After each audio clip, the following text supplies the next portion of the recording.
കേരളത്തിന്റെ മനസ്സാക്ഷിയെ ഞെട്ടിച്ച സംഭവമായിരുന്നു കോട്ടയം സ്വദേശി കെവിന്റെ കൊലപാതകം. താഴ്ന്ന ജാതിയിൽപ്പെട്ട കെവിനുമായുള്ള പ്രണയം നീനുവിന്റെ വീട്ടുകാർ എതിർക്കുകയും കെവിനെ തട്ടിക്കൊണ്ടുപോയി കൊലപ്പെടുത്തുകയുമായിരുന്നു.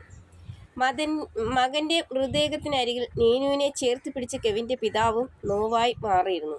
കേരളത്തിലെ ആദ്യത്തെ ദുരഭിമാന കൊല എന്ന നിലയിലാണ് കെവിന്റെ കൊലപാതകം കൂടുതൽ ശ്രദ്ധേയമാകുന്നത്. കെവിൻ മരിച്ചതിന് ശേഷം വിഷമം ഉള്ളിൽ ഒതുക്കി പഠിച്ച് ജീവിതം തിരികെ പിടിക്കും എന്ന് പ്രഖ്യാപിച്ചു.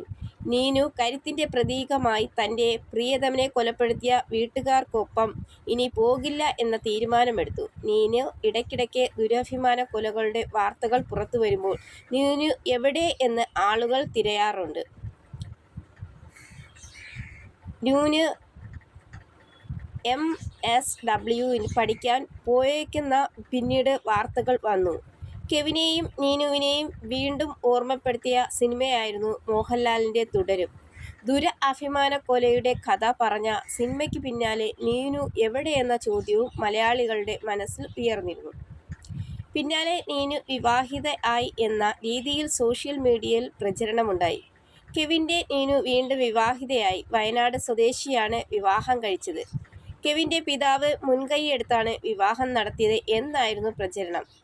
പിന്നാലെ എല്ലാം മറന്ന് നല്ലൊരു ജീവിതം നയിക്കാൻ ആ കുട്ടിക്ക് സാധിക്കട്ടെ എന്ന് ആശംസിച്ചുകൊണ്ട് നിരവധി പേർ സോഷ്യൽ മീഡിയയിൽ കമന്റ് ചെയ്തിരുന്നു. എന്നാൽ താൻ വിവാഹം നടത്തിക്കൊടുത്തിട്ടില്ലെന്ന് പ്രതികരിച്ച് കെവിന്റെ അച്ഛൻ നേരത്തെ രംഗത്തെത്തിയിരുന്നു.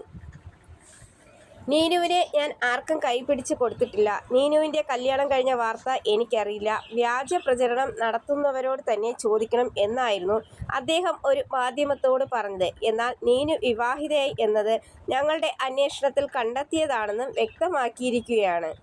സോഷ്യൽ മീഡിയയിൽ പ്രചരിക്കുന്ന പോലെ തന്നെ കാര്യങ്ങൾ. നീനു വിവാഹിതയായി എന്നത് സത്യമാണ്. ഫെബ്രുവരിയിലായിരുന്നു വിവാഹം നടന്നത്.